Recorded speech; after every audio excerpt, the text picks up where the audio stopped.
인생에는 자유가 있나요? 그전 습관들과 싸우게 되는 거예요. 그렇다 보니까 여러분들이 괴롭고 힘든 거예요. 들었을 때는 내일부터 당장 내가 뭐가 달라질 것 같지만 다시 세상을 보면 세상은 변하지 않았거든. 내가 원하는 대로 변하지 않았거든. 이 훈련을 빨리 통과하시면 돼요. 그럼 저처럼 그냥 자유를 찾게 됩니다. 오늘은 자유를 주는 법칙을 얘기할 건데, 여러분 인생에는 자유가 있나요? 여러분이 정의하는 자유는 뭔가요? 돈이 많아야 되나요? 아니면 관계가 좋아야 되나요? 좋은 직장이 있어야 되나요? 여러분이 생각하는 자유가 많겠죠. 근데 아무리 많은 자유가 있어도 마음이 주는 자유가 없으면 어딘가에 우리는 구속을 받고 한계를 두게 됩니다. 그 마음에 집중을 해야 여러분이 진짜 말하는 완벽한 자유라는 느낌을 여러분이 받게 됩니다. 우리의 마음은 우리가 욕망하는 곳을 향해 아주 조금이라도 매일 움직이고 있습니다. 그쵸? 어떤 때는 그 움직임이 아주 미세해서 잘못된 방향으로 가고 있는 것이 아닌가 의문을 품기도 합니다. 욕망이 있으면 당분간은 괴롭기도 합니다. 자, 여러분이 이제 보이는 것만을 믿다가 이제 보이지 않는 것을 믿기 시작을 하면 그게 욕망이었던 거예요.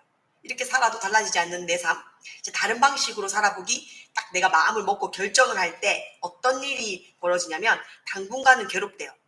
희한하죠? 왜 괴롭죠? 내가 자유를 찾고 이 진리를 찾았는데 왜 괴로울까요? 자, 목표와 욕망이 없을 때는 삶이 전혀 괴롭지 않습니다. 그저 흘러가는 대로 휩쓸려 가면 그만이기 때문입니다. 그러나 욕망과 목표가 생기면 그때부터는 그 흘러가는 물결에 저항해야 하고 욕망이 성취될 때까지는 불만족을 느끼게 됩니다. 우리도 욕망이 있죠. 목표가 있죠. 내가 지금 괴롭고 힘든 이유는 내가 내 인생의 방향을 틀어서 내 목표가 생겼고 그 목표를 향해서 가다 보는데 보이는 세계에 지배당했던 나의 마음, 습관, 생각들이 결국 방향을 틀어버리니까 그전 습관들과 싸우게 되는 거예요. 그렇다 보니까 여러분들이 괴롭고 힘든 거예요. 당연한 거죠. 그 극복해서 넘어오신 분도 계시지만 현재 그 위치에 있는 분도 계실 겁니다. 근데 여기서 어떤 판단을 해야 되냐면 진리. 여러분 진리라는 단어 들으면 어떠세요? 진리를 찾았다. 행복하지 않아요? 근데 여기 보면 결국 마음이 그 진리와 일치하면 자유를 누릴 수 있습니다. 근데 이걸 우리가 알죠? 알지만 잘 안 되죠. 갑자기 내가 과거 습관을 버릴 수 없고 주변 환경을 바꿀 수 없기 때문에 주변 사람들도 내가 바뀌면 놀라잖아요. 그렇기 위해서는 우리의 마음을 일정한 방향으로 반드시 훈련시켜야만 합니다. 이게 중요한 거였어요. 찾고 나면 뭐해? 일주일 지나면 다시 옛날로 돌아가 있는데, 들었을 때는 내일부터 당장 내가 뭐가 달라질 것 같지만 다시 세상을 보면 세상은 변하지 않았거든. 내가 원하는 대로 변하지 않았거든. 그러니까 다시 옛날로 돌아가고, 들을 때만 좋죠.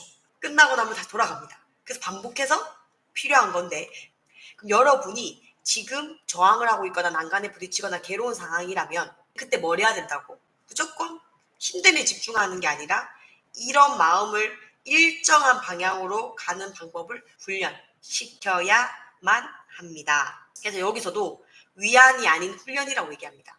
반복해서 성장하고 훈련하는 게 필요하다는 거죠. 훈련은 직접 체험이에요. 그러니까 결국 행동을 하고 그 훈련을 거쳐야지만 내가 달라지는 거지, 동기부여를 받는다고 달라지지 않는 거죠. 이 길이 아닌가가 아니라 내가 훈련 중이구나. 그래서 이거를 반복적으로 훈련을 받아서 결국은 아무렇지 않게 무의식에 장착할 만큼 옛날 습관이 아니라 지금의 습관으로 바뀌어야 된다는 거죠. 그래서 마지막에 우리는 진리를 듣는 자에 머물지 말고 삶에서 실천하는 자가 되어야만 합니다. 근데 그걸 통과하려면 누군가가 여러분이 직접적으로 잘못된 건 잘못됐다, 그리고 습관, 옛날 습관 이랬지, 바꿔야 된다라고 누군가가 말해주지 않으면 여러분은 절대 달라지지 않아요.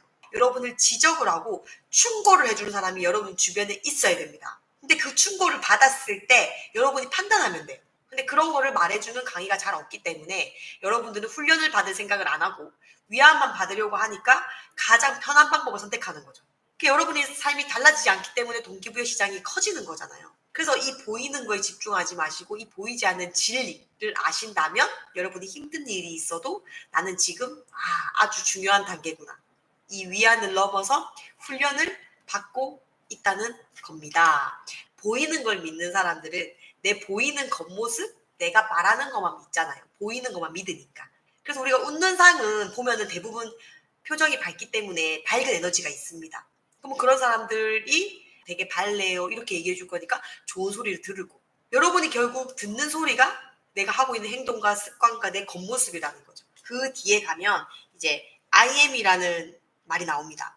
내가 왜 태어났는지, 뭘 해야 되는지, 이런 고민이 결국 우리가 소크라테스가 말했던 것처럼 가장 원초적인 질문이에요. 당신은 누구입니까? 라는 질문을 받게 된다면 그냥 보이는 것만 보면서 열심히 살다 보니까 내 이름과 내 나이와 내 거주지 보이는 것만 말하는 사람이 된 거죠. I am이라는 거는 받아들이는 것에 따라 어떤 형체와 모양으로도 나타낼 수 있다고 표현합니다. 제가 늘 말씀드리는 게 내가 나를 정의하지 않으면 남이 나를 정의하는 거예요. 남이 나를 어떻게 바라보는가에 따라 나를 정의를 하거든요. 남이 정의하는 게 난 줄 알고 살았던 거죠. 하지만 본질적인 문제로 들어가 보면 내가 나를 정의하지 않았기 때문에 남이 나를 정의한 거예요. 처음부터 나는 누굽니까? 라고 이렇게 물어보면 저는 미래에 이런 일을 할 사람이고 저는 이렇다라고 내가 먼저 탁 말해버렸으면 그 사람들이 나한테 나에 대한 정의를 하지 않았을 거예요. 근데 이게 얼마나 오래됐어요. 어린 친구들이야 순수하니까 이런 말하는 것들이 좀 더 빨리 흡수가 되지만 우리는 이미 너무 30년, 40년, 50년, 60년 보이는 세상에서 그 보이는 것들로 인한 정의를 받고 그게 나인 줄 알았기 때문에 상당히 힘들다는 겁니다. 지금부터라도 우리가 방향을 틀고 나는, 나의 정의는 나만이 알 수 있는 거예요. 그래서 나는 뭐뭐다, 나는 뭐뭐다가 여러분의 인생을 모든 걸 결정합니다. 여기에서 출발해야 됩니다. 내가 먼저 이렇게 딱딱딱 정의를 해놓으면 아무도 나를 건드릴 수 없어요. 근데 여러분은 그 얘기를 할 때 세상을 너무 많이 판단하죠. 고민하죠. 이 얘기를 하면 어떨까? 이게 이미 낡은 습관에 젖어 있기 때문에 보이는 것만 믿는 사람들에 의해서 여러분이 지배당한 거죠. 그 지배에 벗어나기 위해서는 난관에 봉착하고 힘든 일이 있는 건 당연한 거다. 그거는 즉 내가 진리에 도달하는 과정에 있기 때문에 내가 훈련을 받고 있구나. 이 훈련의 과정을 통과만 하면 되는구나. 그럼 끝납니다. 그래서 내가 지금 잘못하고 있다는 걸 인지하는 거, 그래서 내가 지금 관점을 바꿔서 잘 가고 있다는 걸 인지하는 거, 즉 진리에 도달하는 과정이라는 거, 훈련의 과정에 있다는 거, 이런 것들을 여러분이 어떻게 전제를 깔고 어떻게 인식하는가에 따라 마음이 완전 다르죠. 근데 그게 워낙 낡은 습관에 40년, 50년, 60년 있기 때문에 한 번에 바뀌지 않는 게 참 슬프다는 거죠. 근데 시간이 없어요, 여러분. 이 시간이 정말 소중하다는 걸 알았기 때문에 훈련을 완벽하게 받으시고 여러분의 인생에 접목을 시켜서 바로바로 지적해 줄 때 훈련은 반복해야지 내 것이 됩니다. 그래서 그런 힘든 과정에 여러 번 놓이면 통과를 하는데 모든 인생의 문제는요. 처음에는 작게 줘요. 나중에는 위기가 오는 겁니다. 처음에는 작은 소소한 문제였어. 근데 네가 못 깨닫네? 힘든 일을 계속 가중시켜가지고 나중에는 진짜 위기까지 오게 만드는 거예요. 그래서 훈련을 몰입, 집중, 빡시게 하셔야 되고요. 이 훈련을 빨리 통과하시면 돼요. 그럼 저처럼 그냥 자유를 찾게 됩니다.